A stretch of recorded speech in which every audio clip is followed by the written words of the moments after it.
Hello everyone, आज हम लोग पढ़ने वाले हैं क्लास 12 की हिंदी की बुकारों से चैप्टर भक्तिन की पार्ट 8। पिछली क्लास में हमने पार्ट 1 से पार्ट 7 तक कंप्लीट कर लिया है। अगर आपने वो वीडियो नहीं देखी है तो आप प्ले लिस्ट में जाकर देख सकते हैं।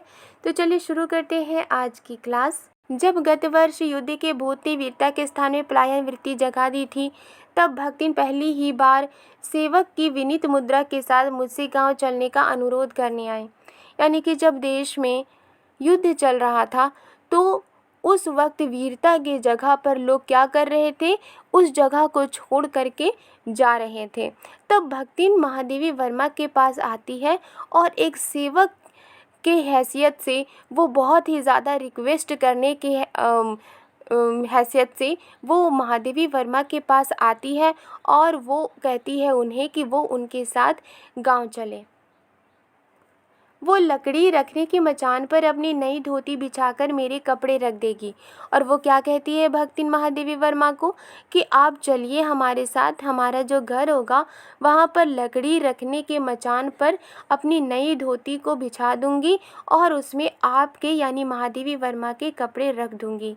दीवार में कीले गाड़कर और उन पर तख्ते रखकर मेरी किताबें सजा देंगी और महादेवी वर्मा की किताबों को वो कहाँ रखेगी, दीवार में कील गाड़ देगी और उसके ऊपर पटरे, जिसको कहते हैं पटरा, यानी कि जो लकड़ी का होता है जिसे तख्ता कहा जाता है, तो उसके ऊपर वो भक्तिन महादेवी वर्मा की किताबें सजा देंगी। धान के पुआल का गोंदरा बनवाकर और उस पर अपना कंबल बिछाकर वो मेरे सोने का प्रबंध करेगी।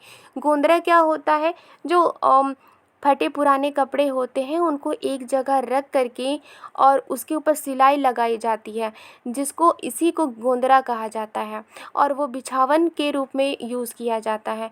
तो महादेवी वर्मा कहती हैं कि भक्तिन ने क्या कहा कि वो कपड़े की गोंदरा नहीं बल्कि पुआल, धान के पुआल का गोंदरा बनवाएगी और उसके ऊपर कंबल बिछाएगी और उस पर ही महादेवी वर्मा के सोने का प्रबंध करेगी।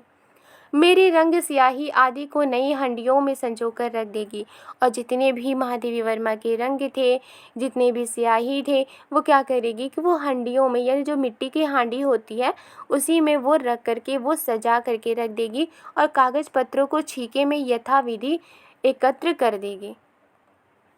और जो भी डॉक्यूमेंट्स होंगे, जो भी कागज़ पत्र होंगे, वो छीके में, यानी कि जहाँ पर कोई सामान सिक्योर करके रखा जाता था, ऐसे छीके में वो एकत्र करके यानी जमा करके रख देगी। मेरे पास वहाँ जाकर रहने के लिए रुपया नहीं है, ये मैंने भक्तिन के प्रस्ताव को अवकाश ना देने के लिए कहा था। महादेवी वर्मा कहती हैं कि मेरे पास वहाँ जाने के लिए पैसा ही नहीं है। ऐसा महादेवी ने क्यों कहा था? क्योंकि महादेवी वर्मा नहीं चाहती थी कि वो भक्तिन के इस प्रस्ताव को एक्सेप्ट करें और इसी वजह से उन्होंने कहा था कि मेरे पास वहाँ जाकर रहने के लिए पैसे नहीं हैं। पर उसके परिणाम ने मुझे विस्मित कर दिया।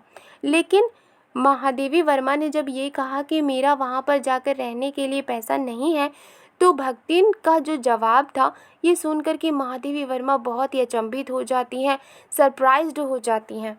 भक्तिन ने परम रहस्य का उद्घाटन करने की मुद्रा बनाकर और पोपला मुंह मेरे कान के पास लाकर हौले हौले बताया कि उसके पास 5 बीसी और 5 रुपया गड़ा रखा है।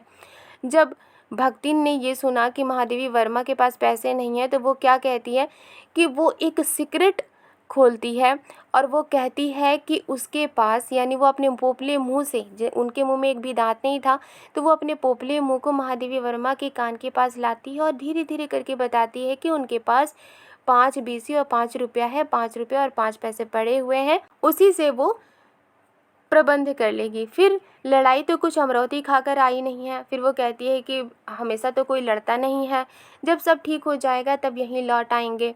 भक्तिन की कंजूसी के प्राण पूंजीभूत होते होते पर्वताकार बन चुके थे। यानी कि भक्तिन क्या थी, कंजूस थी और वो थोड़े से कंजूस होते होते उसकी जो कंजूसी थी एक पहाड़ के रूप में परिवर्तित हो गई थी। परंतु इस उदारता के डायनामाइट ने क्षण भर में उन्हें उड़ा दिया। लेकिन भक्तिन की जो यह उदारता थी कि उसके पास पैसे हैं और वो उसी से प्रबंध कर लेगी, तो ये जो इमोशन था, ये जो भाव था, ये एक डायनामाइट की तरह था और पत्थरों को डायनामाइट से ही तोड़ा जाता है। तो महादेवी वर्मा कहती हैं कि उनकी जो ये उदारता थी, उनकी ये जो करुणा और दया की भावना थी, वो एक डायनामाइट रूपी जो भावना थी, उसी से जो उनकी कंजूसी रूपी जो पर्वत का कंजूसी जो उनकी पर्वत के रूप में बदल गई थी, इसी डायनामाइट ने उस कंजूसी रूपी पर्वत को उड़ा दिया था। इतने थोड़े रुपए का कोई महत्व नहीं, यानी जितना भी पैसा महादेवी वर्मा कहती हैं भक्तिन के पास थी, इसकी कोई वैल्यू नहीं थी, परंतु रुपये के प्रति भक्तिन का अनुराग इतना प्रख्यात हो चुका है कि मेरे लिए उसका परित्याग मेरे महत्व की सीमा तक पहुंचा देता है। लेकिन रुपये के प्रति भक्तिन का कैसा प्रेम था? ये था कि वो कंजूस थी, लेकिन उसका ये परित्याग, उसके पास जितने भी पैसे थे उसको वो किसके ऊपर लगाना चाहती थी? महादेवी वर्मा के ऊपर लगाना चाहती थी। तो एक तरह से उनका ये एक परित्याग था, और ये जो भक्तिन का परित्याग था वो महादेवी वर्मा उनके लिए कितनी इम्पोर्टेंट है ये साबित करता था। भक्तिन और मेरे बीच में सेवक स्वामी का संबंध है, ये कहना कठिन है। महादेवी वर्मा कहती हैं कि भक्तिन के बीच में और मेरे बीच में एक सेवक का, एक स्वामी का रिलेशन है, ये कहना मुश्किल है, क्योंकि ऐसा कोई स्वामी नहीं हो सकता जो इच्छा होने पर भी सेवक को अपनी सेवा से हटा ना सके, और ऐसा कोई सेवक भी नहीं सुना गया जो स्वामी के चले जाने पर आदेश पाकर अवज्ञा से हंस दे। यानी कि महादेवी वर्मा कहती हैं कि भक्तिन और मेरे बीच में एक सेवक और स्वामी का रिलेशन है, ये कहना मुश्किल है, क्योंकि ऐसा कोई भी स्वामी नहीं होगा, ऐसा कोई भी मालिक नहीं होगा जिसके पास इच्छा तो है कि वो अपने नौकर को हटा दे, वो अपने सेवक को हटा दे, लेकिन फिर भी वो हटा ना सके। और ऐसा कोई सेवक भी नहीं सुना गया होगा कि जो अपने मालिक के चले जाने का आदेश पाकर, यानी कि उसके मालिक वहाँ से चली जाएंगी और उसकी मालिक उसे भी वहाँ से जाने के लिए कहेंगी, तो ऐसा आदेश पाकर अवज्ञा से हंस दे, यानी कि उनकी आज्ञा का पालन ना करके और हंस दे। तो इस तरह से कोई भी सेवक नहीं सुना गया होगा। भक्तिन को नौकर कहना उतना ही असंगत है, और भक्तिन को नौकर भी कहना ठीक नहीं है।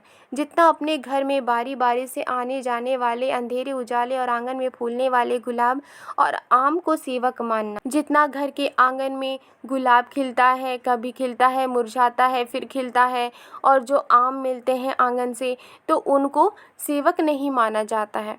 ठीक उसी तरह से भक्तिन को भी नौकर मानना गलत होगा, नौकर मानना कहना उसे असंगत होगा।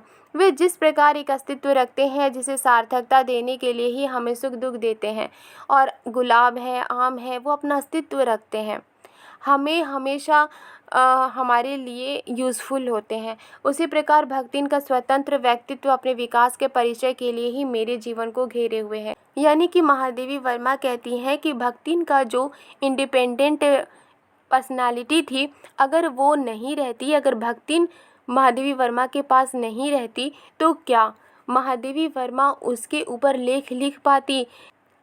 क्या महादेवी वर्मा के इर्द गिर्द भक्तिन का जो व्यक्तित्व था, उसके आधार पर महादेवी वर्मा उसके ऊपर एक नॉवेल लिख सकती थी या फिर एक लेख लिख सकती थी? और इसीलिए महादेवी वर्मा ने कहा है कि भक्तिन की स्वतंत्र व्यक्तित्व अपने विकास के परिचय के लिए ही महादेवी, यानी उन्हीं के विकास के परिचय के लिए ही महादेवी वर्मा की ज़िंदगी को घेरे हुए हैं। महादेवी वर्मा ऑब्ज़र्व करती हैं कि किस तरह से भक्तिन की ज़िंदगी है, किस तरह से उसका स्वभाव है, इसी के अकॉर्डिंग वो लेख लिखती है। परिवार और परिस्थितियों के कारण स्वभाव में जो विषमताएं उत्पन्न हो गई हैं, उनके भीतर से एक स्नेह और सहानुभूति की आभा फूटती रहती है। इसी से उसके संपर्क में आने वाले व्यक्ति उसमें जीवन की सहज मार्मिकता ही पाते हैं। यानी कि भक्तिन ने अपनी ज़िंदगी में बहुत सारे उतार चढ़ाव देखे हैं। उनकी परिस्थितियाँ जो थीं वो विषमताओं से भरी हुई थी, और इसी वजह से उनके स्वभाव में भी विषमताएं उत्पन्न हो गई थी। लेकिन उनके दिल के अंदर एक स्नेह था, उनके दिल के अंदर भी एक सहानुभूति थी, और इसी से जो भी उनके संपर्क में आता था वो उनके ज़िंदगी में खुद को ही ढाल लेता था, और ना चाहते हुए भी उन्हीं से लगाव लगा रहता था। छात्रावास की बालिकाओं में से कोई अपनी चाय बनवाने के लिए देहली पर बैठी रहती है, कोई बाहर खड़ी मेरे लिए बने नाश्ते को चखकर उसके स्वाद की विवेचना करती रहती है। यानी कि हॉस्टल में जो भी लड़कियां पढ़ती रहती थीं और वहाँ से रहकर पढ़ाई किया करती थी, उनमें से कोई कोई लड़कियां क्या करती थी कि वो भक्तिन से चाय बनवाने के लिए वो देहली पर ही बैठी रहती थी। यानी देहली क्या होता है कि ये एक दरवाज़ा है और दरवाजे के नीचे ये जो एरिया होता है इसी को कहते हैं देहली। तो कई लड़कियां क्या करती थी कि भक्तिन से चाय बनवाने के लिए वो दरवाजे की देहली पर ही बैठी रहती थी और बाहर खड़ी लड़कियां क्या करती थी कि महादेवी वर्मा के लिए जो नाश्ता बनाया जाता था उसे चख करके वो बताती थी कि इसका स्वाद कैसा है। मेरे बाहर निकलते ही सब चिड़ियों के समान उड़ जाती हैं और भीतर आते ही यथास्थान विराजमान हो जाती हैं। और जैसे ही हॉस्टल से बाहर महादेवी वर्मा आती थी तो सभी लड़कियां वहाँ से हट जाया करती थीं। और जैसे ही महादेवी वर्मा हॉस्टल के अंदर जाया करती थी तो दोबारा से सभी लड़कियां वहाँ पर बैठ जाया करती थीं। इन्हें आने में रुकावट ना हो, संभवतः इसी से भक्तिन अपना दोनों जून का भोजन सवेरे ही बनाकर ऊपर के आले में रख देती है और खाते समय चौके का एक कोना धोकर पाक छत के सनातन नियम से समझौता कर लेती है। और भक्तिन क्या करती थी कि इन लड़कियों को आने में रुकावट ना हो, इसी वजह से भक्तिन दोनों टाइम का भोजन बनाने के बाद वो सवेरे ही उसे आले में रख दिया करती थी। जो भी भोजन वो बनाया करती थी वो सवेरे ही बना लिया करती थी और उसे आले में रख देती थी। यानी कि जहाँ पर ऊपर का एरिया होता है, दीवार का ऊपर का एरिया जहाँ पर भोजन रखा जाता है उसे आला कहा जाता है, उसे आले कहा जाता है। वहीं पर वो भोजन रख दिया करती थी और खाते समय चौके का एक कोना धोकर पाक छत के सनातन नियम से समझौता कर लेती है। और जब भी वो खाने बैठती थी तो जिस चौके पर वो खाती थी उसका एक कोना धो लिया करती थी। मेरे परिचितों और साहित्यिक बंधुओं से भी भक्तिन विशेष परिचित है, पर उनके प्रति भक्तिन के सम्मान की मात्रा मेरे प्रति उनके सम्मान की मात्रा पर निर्भर है और सद्भाव उनके प्रति मेरे सद्भाव से निश्चित होता है। इस संबंध में भक्तिन की सहज बुद्धि विस्मित कर देने वाली है। यानी कि भक्तिन महादेवी वर्मा के जितने भी परिचित थे, जितने भी बंधु थे, यानी कि जितने भी दोस्त थे, उनसे भली भांति परिचित थी, लेकिन वो उसको ज़्यादा वैल्यू दिया करती थी जिसको महादेवी वर्मा ज़्यादा वैल्यू दिया करती थी। और महादेवी वर्मा के दिल में जिसके प्रति सम्मान हुआ करता था, भक्तिन के दिल में भी उसके लिए सम्मान हुआ करता था। और सद्भाव की भावना जो होती थी, महादेवी वर्मा जिसके प्रति अपने दिल में सद्भाव की भावना रखती थी और भक्तिन भी उसके लिए अपने दिल में सद्भाव की भावना रखती थी।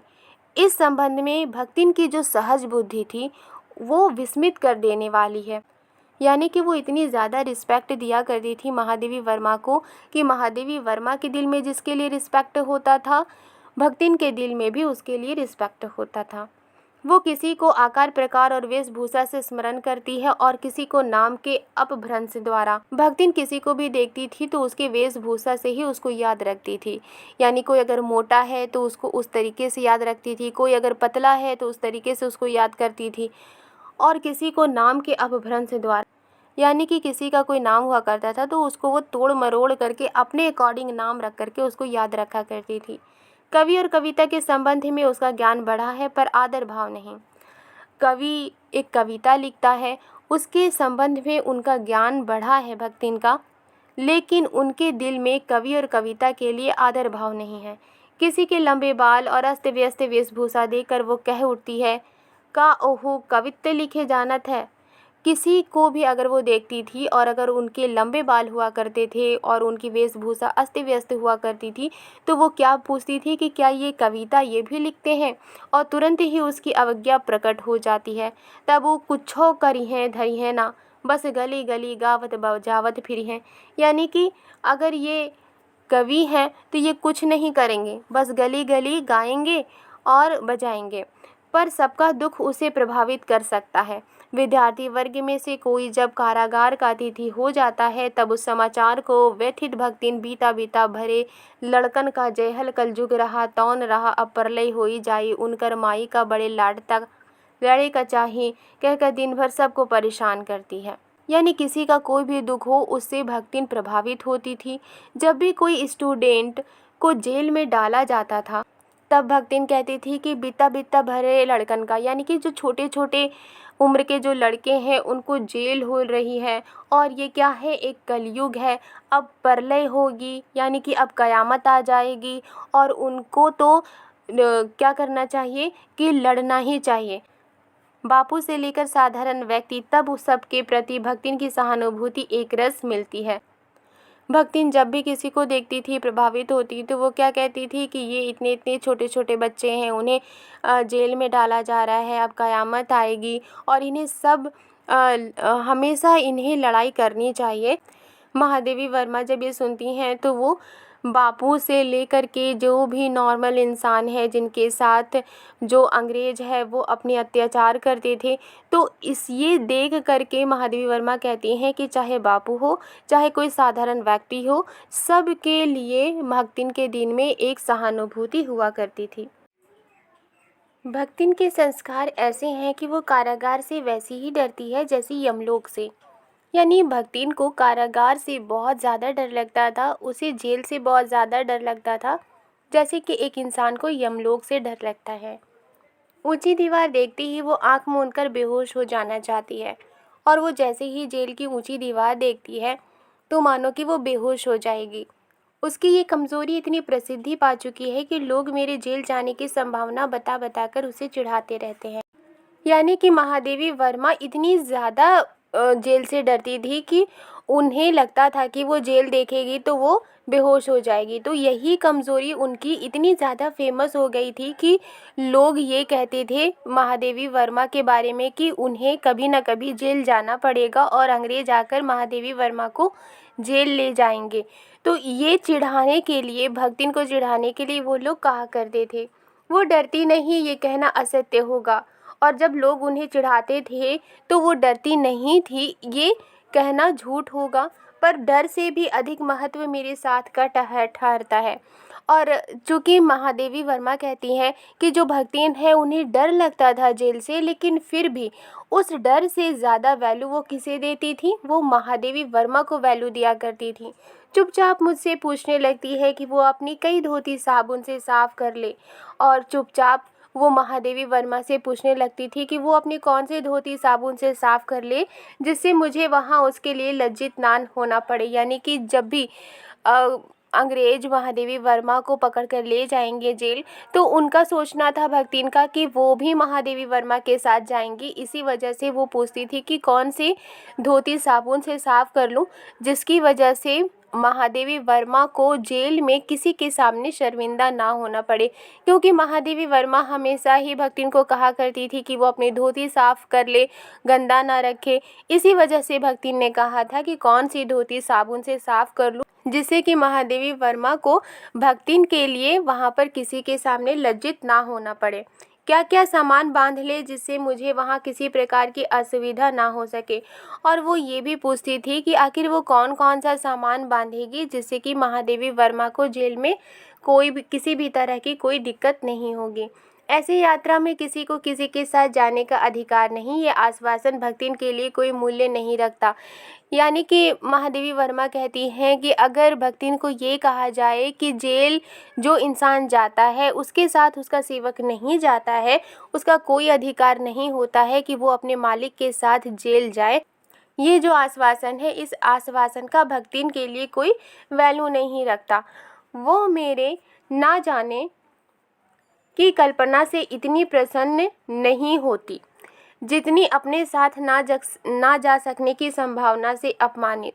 यानी कि महादेवी वर्मा कहती हैं कि जो भक्तिन है वो अगर महादेवी वर्मा को अंग्रेज पकड़ कर ले भी जाए तो इस सोच से वो ज़्यादा खुश नहीं होती थी जितना कि वो इस बारे में सोचती थी कि महादेवी वर्मा को जब जेल जाना पड़ेगा तो वो उनके साथ नहीं जा पाएंगी। इससे वो अपना अपमान समझती थी। और इस वजह से यहाँ पर महादेवी वर्मा ने कहा कि महादेवी वर्मा के जेल ना जाने की खुशी जितनी नहीं होती थी जितना कि महादेवी वर्मा के साथ जेल ना जा पाने की बात से वो ज़्यादा अपमानित होती थी। तो वो उन्हें लगता था, भक्तिन को लगता था कि अगर महादेवी वर्मा जेल जाएंगी और अगर मैं नहीं जा पाऊंगी महादेवी वर्मा के साथ तो मुझे ज़्यादा अपमान महसूस होगा। और किस बात से कि महादेवी वर्मा अगर जेल नहीं जाएंगी तो ये खुशी की बात है, लेकिन इससे ज़्यादा अपमान की बात ये है कि अगर ये कभी जेल भी चली जाएं, अगर मैं इनके साथ ना जा सकूं तो ये मेरे लिए अपमान की बात होगी। भला ऐसा अंधेर हो सकता है जहाँ मालिक वहाँ नौकर, भला ऐसी कहीं बात हो सकती है कि जहाँ मालिक वहाँ नौकर। मालिक को ले जाकर बंद कर देने में इतना अन्याय नहीं, पर नौकर को अकेले मुक्त छोड़ देने में पहाड़ के बराबर अन्याय है। यानी कि जहाँ मालिक को ले जाकर के किसी जेल में बंद करने में इतना अन्याय नहीं होता, पर नौकर को अकेले मालिक के बिना छोड़ देना पहाड़ के बराबर अन्याय है। भक्तिन के अकॉर्डिंग महादेवी वर्मा के साथ ही वो हमेशा रहना चाहती हैं, भले ही महादेवी वर्मा जेल में ही क्यों ना रहे, लेकिन भक्तिन उन्हीं के साथ रहना चाहती है।